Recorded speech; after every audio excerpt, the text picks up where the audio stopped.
You can be in many places in London and not know there are 80,000 people at a match in Twickenham. Swerve the Gare du Nord and Paris on a Six Nations weekend. King Pass as Paris always does. Mayfield is a 45-minute ramble from the centre of Edinburgh, the Aviva Stadium tucked in Dublin's well-heeled southeastern suburbs. Cardiff. The only way you can miss the Principality Stadium is if you are leaving town without a backward glance. You can be oblivious to the rugby only if you lock yourself away for the weekend and never once look out. Most of Wales appears to drain into its capital on match days. A stadium in the guts of the city, a game still in the heart of the nation. All cities and sports have their own particular rhythms and charms, but Cardiff, when England come calling, is like no other. It is special because of its traditions and alive because it is not just ancient history. A rivalry that has stretched out across 138 years kicks onto this Saturday and drags two nations into its wake. 80 minutes of rugby, but a day around it that starts with big breakfasts and butterflies in the stomach and finishes only when you want it to.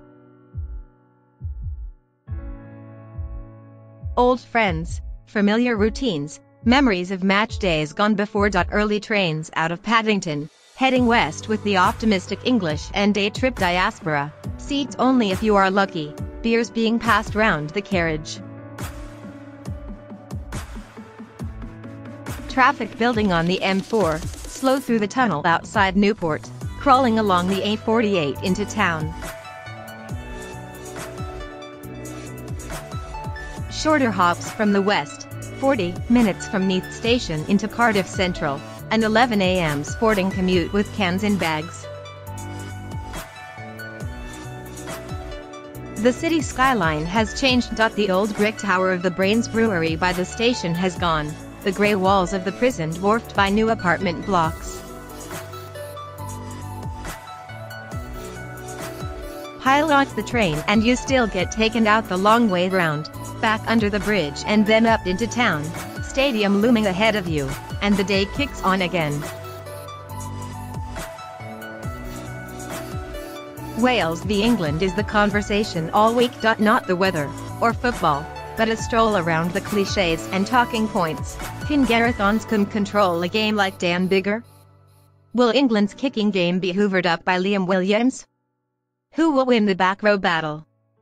The stadium is a magnet drawing them in from all corners. Strolling in from Roath to the northwest, scattering the last of the Saturday shoppers, coming along the Countridge Road from the west. A Cathedral Road pub crawl from the affluent ends of Pontcanna and Llandaff, or a brisk walk across Butte Park. Maybe a few looseners down in the bay. All paths lead to town. If you're young with a flat or house, mates stay over and mates of mates find space on the floor. If you don't have a ticket, well, most people don't. It's rugby, but it's also an all-dayer and an excuse. It's why there can be queues to get into Walkabout on St. Mary Street before noon, and why Caroline Street will be awash shortly after. If you want it civilized, it's pints in the Goat Major or the bar of the Holiday Inn on the corner of Castle Street. Elbow to elbow in the lobby of the Angel Hotel, where visiting teams used to stay back in the day, male voice choirs in song on the big staircase. If you want it messy, you don't need to look hard. It isn't always a fortress, and there is not so much of the hatred that some remember. England have left victorious on 3 of their past 4 visits. The old narrative of little brother against big no longer carries so much weight when Wales have 3 Grand Slams in the past 14 years to England's 1, when they have gone further in the past 2 World Cups, when the nation has a flourishing political and cultural self-confidence. It isn't just about the booze, but it floats along on it. The reason there is a craft IPA called Mikey Rare is not just a tribute to the 2 tries the former Cardiff man scored as a replacement against Scotland in 1994, but the fact his name is local rhyming slang for an all-day session.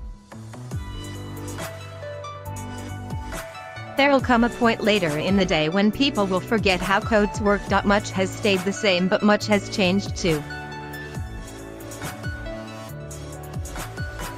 Football is younger and cooler. Domestic rugby in Wales is a mess. It is still a day when nothing else is planned.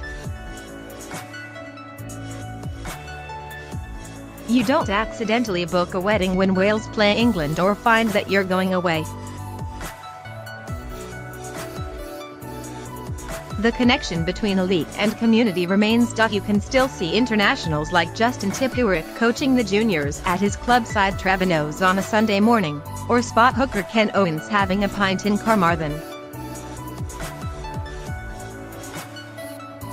The ones who resent rugby and the way it can preserve the old stereotypes, marching bands and Sloop John B., Max Boyce, and anthropomorphic daffodils, are still defined by their opposition to it.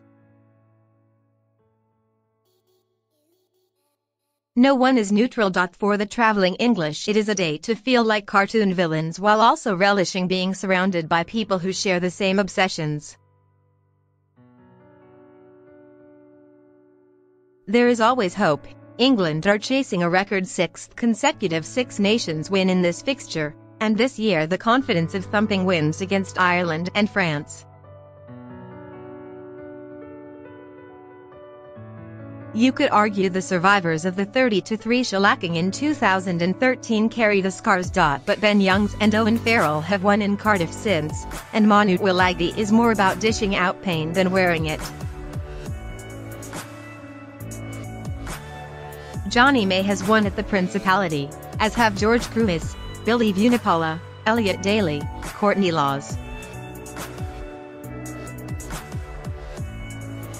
England have scored almost twice as many tries in the championship this year as any other team, and they are yet to meet Italy.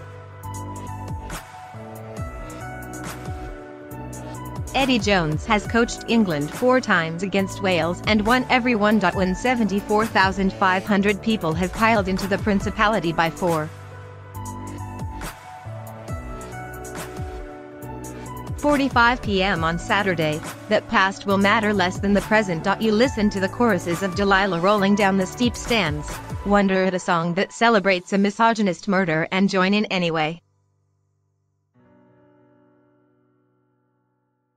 You hope the bloke next to you can carry all those pints without slopping them on your shoes. You feel the heat on your face from the pitch side flamethrowers, and you know you are at the center of the rugby universe.